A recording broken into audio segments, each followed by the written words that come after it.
Oi gente, espero que todos vocês estejam bem. Bom, esse aqui é mais um vídeo aqui para o canal e o tema de hoje é falar um pouquinho sobre como é de fato estudar em uma faculdade que tenha um sistema misto. Bom, primeiro, antes de tudo, vou explicar para vocês o que é o método PBL, né, o método ativo de ensino, e depois explico também como que é de fato estudar, como que é a rotina na faculdade que tenha esse sistema. Como eu falei então, para começar explicando um pouquinho para vocês o que é de fato o PBL, né, que é o Problem Based Learning, é uma metodologia de ensino ativa e ela é dividida em alguns momentos. Na São Camilo, dependendo do semestre que a gente tá, essa metodologia acaba sendo um pouco adaptada, justamente por questão de cronograma e também para a gente conseguir ter um desempenho melhor. Como eu falei para vocês, é uma metodologia baseada em problemas. Esses problemas, eles são casos clínicos fornecidos pelos professores. Muitas vezes são casos clínicos reais, mas muitas vezes também são casos clínicos ou fictícios, ou também que eles adaptam de algum livro. E aí, como é que funciona? Vamos separar em semana 1 e semana 2. Na semana 1, geralmente a gente se reúne com um professor e em grupos, geralmente de 7, 8 alunos no máximo, não passa disso.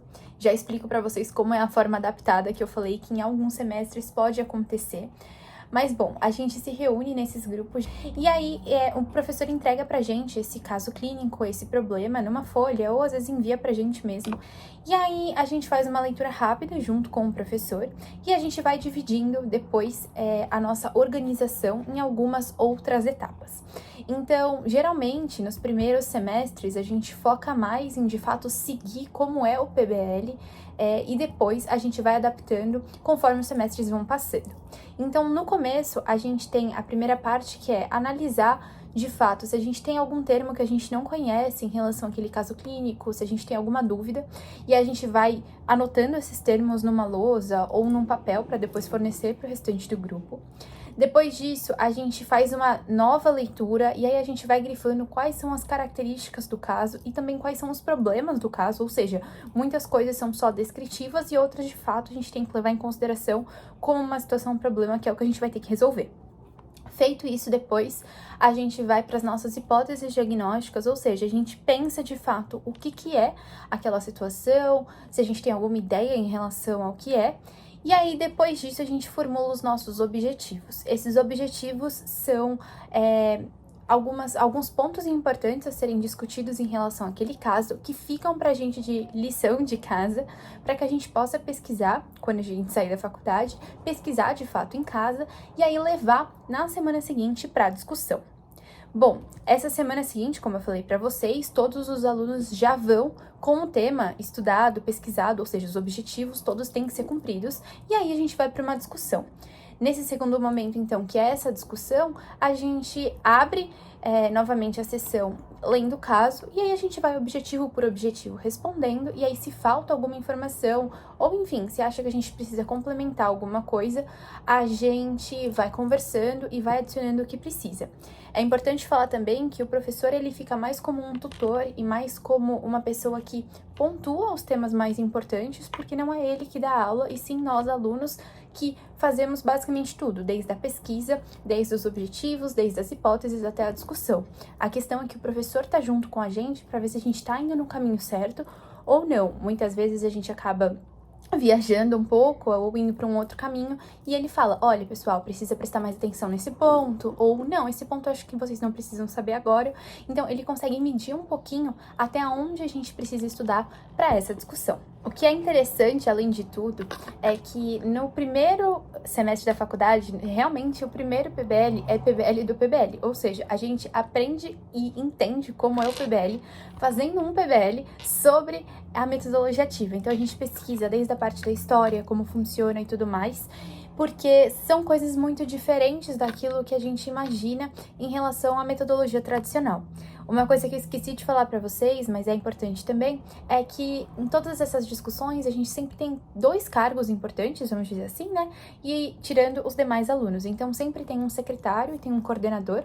O coordenador, de fato, tenta organizar um pouco o fluxo das informações, então tanto para deixar todo mundo falar e também para conseguir cumprir todos os objetivos. E o secretário é a pessoa que ou vai na lousa e escreve todos esses objetivos e vai falando, tá ok, não tá ok.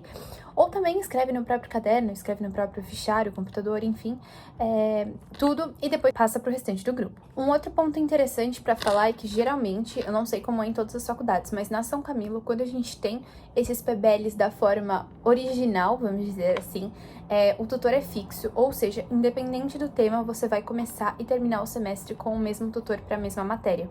Então, você acaba tendo também uma amizade mais com o tutor já acaba te conhecendo, o que facilita mesmo na forma de avaliação, porque eles têm como se fosse um formulário que eles têm que preencher, se a pessoa atingiu aqueles objetivos ou não, então isso acaba sendo a nossa nota de PBL também.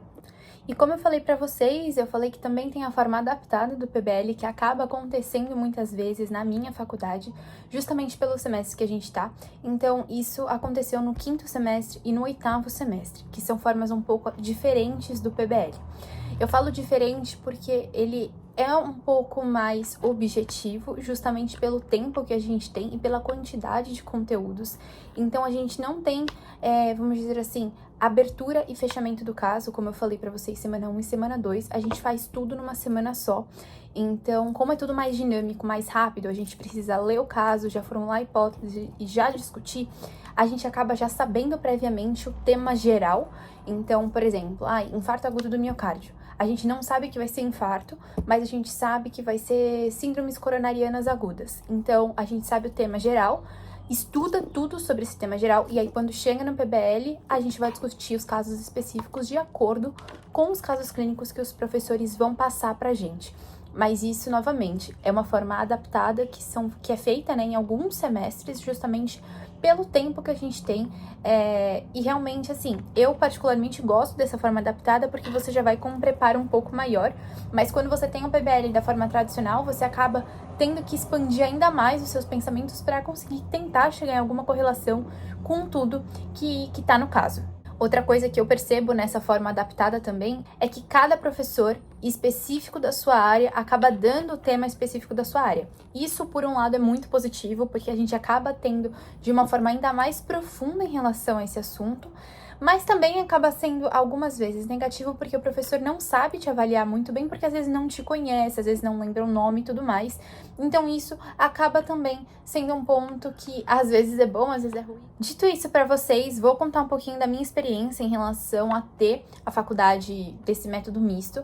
E depois, no final, vou ainda contar mais um detalhe que a São Camilo traz e que eu sei que algumas outras faculdades não têm. Mas, bom, em relação à minha experiência com o PBL, eu gosto bastante. Eu acho que só o PBL, pra mim, não funcionaria muito bem, porque realmente é bem puxado. Eu acho que puxado em vários sentidos, tanto na questão da preparação, porque você precisa ler muita coisa, você precisa ser muito independente para conseguir organizar seus estudos. Então, isso acaba sendo difícil, de certa forma, porque muitas vezes você não sabe se a gente tá indo 100% certo nos objetivos, mas você precisa estudar todos esses objetivos. Às vezes você acha que tem um objetivo a mais, mas você também precisa estudar, justamente porque foi um consenso com o seu grupo. Mas eu acho que é muito bom para ter o raciocínio clínico, então eu gosto muito. A questão que eu falo que eu acho que só PBL eu não me adaptaria é que eu sinto a necessidade também de ter a parte teórica para ter um embasamento maior. E os PBLs, eles sempre buscam relacionar com alguma matéria que a gente está tendo no semestre. Então, acaba ficando mais fácil, porque mesmo que você não saiba exatamente qual é o conteúdo que está ali, alguma matéria do semestre que você já teve aquele conteúdo do PBL. Agora, você precisa resgatar isso nas caixinhas que você separou no seu cérebro e aí organizar de fato para conseguir entender quais são os objetivos, o que pesquisar e tudo mais. Então, para mim, funciona muito bem o método misto, justamente porque eu consigo consolidar um pouco melhor tudo aquilo que é falado em aula E, além de tudo, fica um pouco mais dinâmico, porque a gente não fica também só assistindo aula e ouvindo o professor 100% do tempo. Como eu falei, é bem equilibrado, então a gente tem de 2 a 3 vezes PBL por semana, o restante aula teórica, mas isso também varia bastante de semestre para semestre. No 7º semestre, por exemplo, eu tinha muito mais PBL do que aula teórica, justamente porque era um semestre que eles achavam que a gente já tinha um pouco mais de condição de conseguir ir direto para casos e conseguir resgatar a teoria dentro desses casos clínicos também. E para terminar, eu queria falar do detalhe que eu comentei com vocês, é que alguns semestres a gente também tem o TBL, que é o Team Based Learning, que também é uma outra forma de metodologia ativa, um pouco diferente do PBL, então vou explicar muito rápido para vocês como funciona. O TBL, você recebe o tema antes, você estuda esse tema antes, e aí toda vez que você chega no dia determinado para o TBL, você faz uma provinha individual em relação a esse assunto, sem consulta. E aí depois disso, você faz a mesma provinha em grupo. Aí você pode discutir resposta e tudo mais com esse grupo, porque muitas vezes acaba divergindo. E aí, depois desse momento, a gente vai ter uma discussão com os professores. Então, aí os professores, eles vão explicar, geralmente, qual é a resposta certa, qual a resposta errada. E a gente, como grupo, a gente tem a oportunidade de mesmo discutir e entender com o professor o porquê que aquela resposta tá certa, o porquê que aquela resposta tá errada. E aí, no final, eles dão uma aulinha bem curta em relação ao assunto. Como eu falei pra vocês, essa metodologia a gente tem muito menos do que PBL na São Camilo, mas a gente tem alguns semestres que acabam tendo, mas também é em quantidade muito reduzida. A gente teve no 6º semestre, na pediatria e na GO, mas também foram uma vez por semana e GO uma semana, pediatria na outra semana, e alternando. E agora, no 8º semestre, eu vou ter um dia de TBL de urologia, mas de resto a gente não tem. Então, eles acabam pegando também isso pra gente também conseguir conhecer um pouquinho mais dessa outra metodologia, que também é baseada em casos, eles também dão casos pra gente nessas provinhas, mas também puxam algumas partes teóricas, puxam alguns conceitos dos livros pra gente ter certeza que a gente conseguiu assimilar tudo. Bom, sei que vocês tinham me pedido para fazer esse tema lá no Insta, então espero que vocês tenham gostado. Não se esqueçam de avaliar esse vídeo e assistir os outros vídeos que já estão aqui no canal. E é isso.